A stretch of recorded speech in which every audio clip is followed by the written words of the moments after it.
Before I begin, Charlie, might I say it's an honor to meet you. After hearing about you for maybe 5 years growing up, and hearing all the negativity about you, I'm like, it's an honor to be here to get to meet you because I've always been a believer in listening to what other people have to say.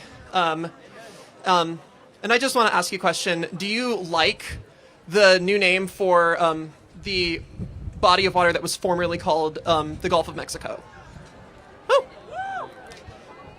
America, baby! The Gulf of America.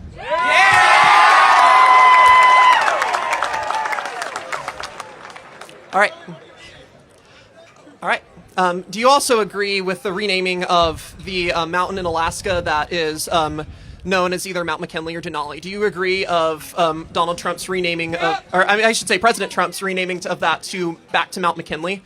I'm generally sympathetic. I can see where you're probably going with this line of questioning, and we'll see how astute you are. No, I'm just curious to see what your opinion is. No, that's fine. There's no, it's okay. There's a third question you could ask that would be pretty smart, but go ahead.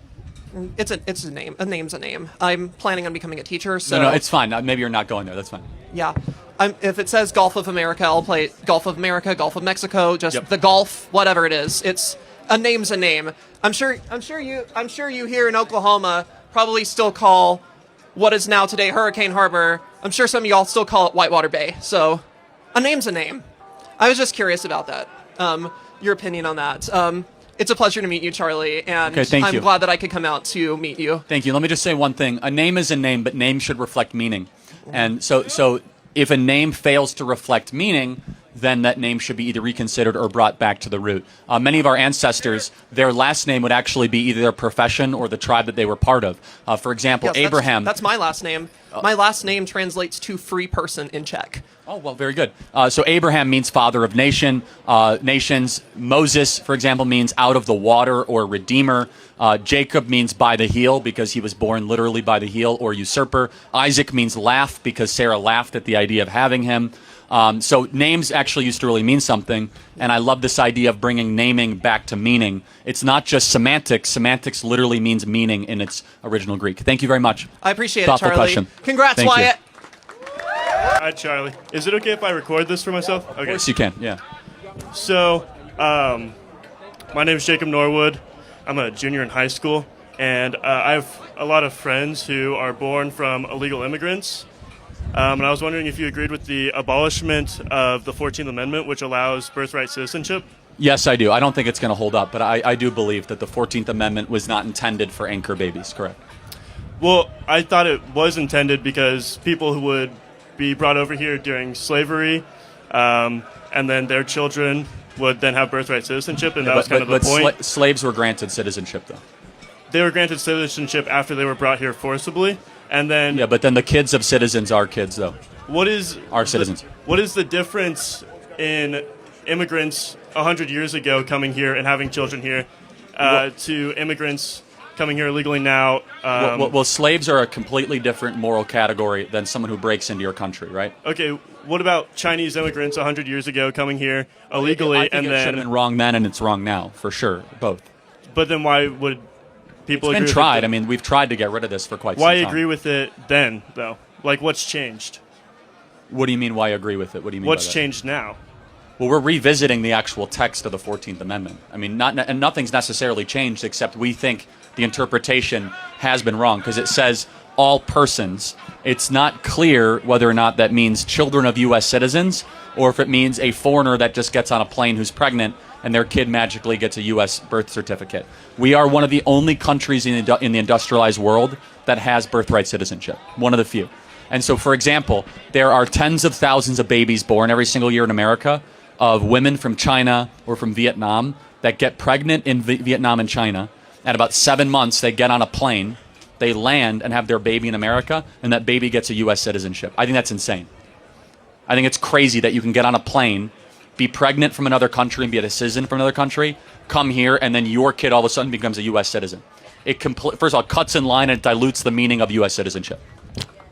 I still don't agree with you, but I know there's not a way I can change your mind. It's all good. Thank you. I did actually, I have one more question my dad wanted me to ask you. He said, would you still be a white supremacist if you were in a more diverse work field? So do you think I'm a white supremacist? I have no idea if you're a white supremacist. My dad has watched a lot of you. He said if you weren't out here preaching hate and working on your 3-pointers, do you think you would probably be better at that? Yeah, I'm not even going to justify. You should be ashamed of your father.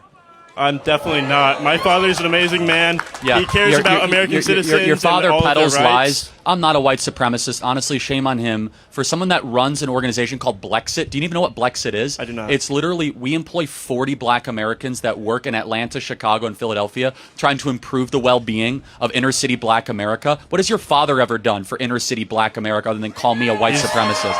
And by the way, secondly, it's just so ridiculous. It's like it's black somehow people for your companies or whatever you do does not make you a white supremacist. What is a white supremacist? A white supremacist is somebody who takes advantage and believes that they are higher than everybody else. Do I believe that? I have no idea. Okay, exactly. And so there's no evidence whatsoever, and yet people go around sloppily saying, you're a racist, you're a white supremacist. It is so destructive to our dialogue. It's destructive to us coming together as a country, and there's nothing to support it whatsoever. So thank you for your time, and shame on your father for peddling that crap. Okay. Well, first off, I just want to say thank you so much for coming to our city today. It means a lot from, I know, a lot of my peers, but also me as well. I kind of don't have a question for you, more of words of advice.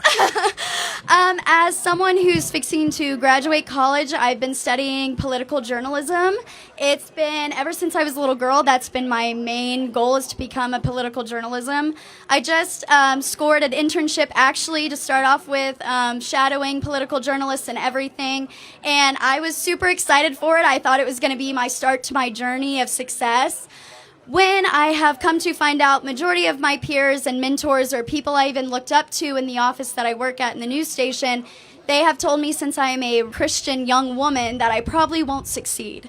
And as someone who I've spent my whole life researching, dedicating my life to studying this, it's been very hard for me to continue to want to go into this field when I keep getting put down by the people that I look up to. So I kind of just wanted to ask you, like, I know you see so much and you read so much about yourself. Like, what keeps you to keep going and gave you that motivation to keep speaking your truth with your morals? Yeah, it's a great question. First of all, you will succeed in journalism if you just outwork the other people. Secondly, there's a lot of these journalists, they're not going to have jobs in 5 to 10 years. I mean, media is changing in real time. My advice to you is, first and foremost, there's a ton of communication directors' jobs for senators and congressmen. Mm-hmm. There's local news stations and more conservative ownership. You'll figure that out. Yeah. You have to silence and mute the noise and know what you are good at and follow your skill, regardless what people are saying, and then say yes to every single opportunity. If you outwork everybody as an intern, that will be noticed. That will then be rewarded, regardless of your political affiliation. And honestly, all that opposition should only make you want to fight harder, will make you stronger, and will make you a better person in your career in the future. So God bless you. Thank you so much, Charlie. It Appreciate means a it. lot. Thank you. I am a student at the University of Central Oklahoma. I have a liberal family, and it's not always easy, but I was going to ask you about immigration. So I know that we don't have an obligation to help Mexico, but is there incentives to help Mexico to make America better? And if so, what policies that we can support that would help that? Yeah, that's a good question. The first way that we could help Mexico is probably the most controversial, which is to eliminate the drug cartels. And that is very controversial because that would take military action. And President Trump has played around with this idea. I have no idea what he's going to do. Mexico is basically controlled by 9 families. And most importantly, the Sinaloa drug cartel, which you guys might think that that's a foreign, distant problem. Almost everybody in this audience has probably lost a friend to fentanyl or somebody that deals with hard drug use. Almost all of that is produced by the Sinaloa drug cartel and is trafficked right up into communities in Oklahoma all across the state.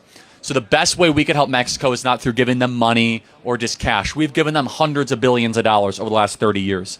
The best thing I think we could do is targeted military strikes against the Sinaloa drug cartel and liberate them from their current captivity. Secondly, though, they're actively hurting our country. And that's the first question we got from the guy is, what do you mean you're being invaded? We are in an active, hostile, combatant conflict with the Sinaloa drug cartel? What do you call it when 100,000 of your own people die of drug overdosing of foreign-made drugs that are being purposefully pumped into your communities? That's a poisoning of the country. And yes, everyone has agency and they make decisions, but they make it, first and foremost, a lot of people overdose now on drugs thinking they're taking a much lower level recreational drug that is laced with fentanyl. Now, you shouldn't do any drugs, guys, obviously, but unfortunately, we are seeing the intentional destruction, especially of working age young men in this country. The drug epidemic disproportionately is taking out young men in this country. And so that's what I think we should do to try to help Mexico. Thank you. Thank you. Appreciate it. Thank you. I'm totally against guns. But I understand the reason why some people need guns. And we can both agree that the wrong people get guns in their hands. But in some states, you don't need a background check for some guns. My question is, what law do you think should be passed to prevent the wrong people from getting guns? It's a good question. Let me ask you where you're coming from. Do you believe owning a gun is a right or a privilege? I think it's a privilege. Okay, so I think it's a right, and that's okay. Let me tell you why. I believe the right for a free people to be able to defend their family from foes, be able to defend their family from government potentially coming after them, is a right given to them by our Creator. It's not given by government. You do not have a free society if you can't have an armed society. That's just definitionally true. So, but let me ask you a question as far as the laws, just so we can, think more clearly about this. You say you're against guns. Why does it make sense then that we guard our sports stadiums and our banks and our airports with guns? Are you against guns as a technology, or are you against the people that use guns for evil? The people that use guns for evil. Right. So maybe it's much more of a brokenness of humanity problem or a sin problem, not the actual tool itself. My question was, what are the laws you Yeah, so the laws, we already have federal laws on the books. We do have, federal background checks that are not always enforced. But honestly, I think we should have less gun laws, not more. I know people disagree with this, but I'd love to get your response, because it's a right. People should be able to protect themselves as they see fit. In states that generally have more guns, not less guns, like Houston, yes, you do have some more gun deaths amongst inner city gangs, but violent crime tends to go down. And so I don't want to disarm peaceful, law-abiding people just because some people abuse that tool or that technology. And so when you look at gun deaths in this country, there are 30,000 gun deaths a year. 2/3 of them are death by suicide. Okay, so that number shouldn't even been in there. The vast majority of the gun deaths that are related, that are the ones in the remainder, are individuals in gangs and inner cities that use guns in kind of gang violence. So really quickly, what is your issue with guns in America? I think it's pretty easy for anyone to get a gun, and that's kind of a problem. Okay. We just disagree. I think that you should be able to own a firearm and protect yourself. The minute that the government over-involves itself in the selection process of who can own guns and who can own firearms, we start to run into major issues. We will cease to be a free people if we are not an armed citizenry. Okay. All right. Thank you. Thank you very much.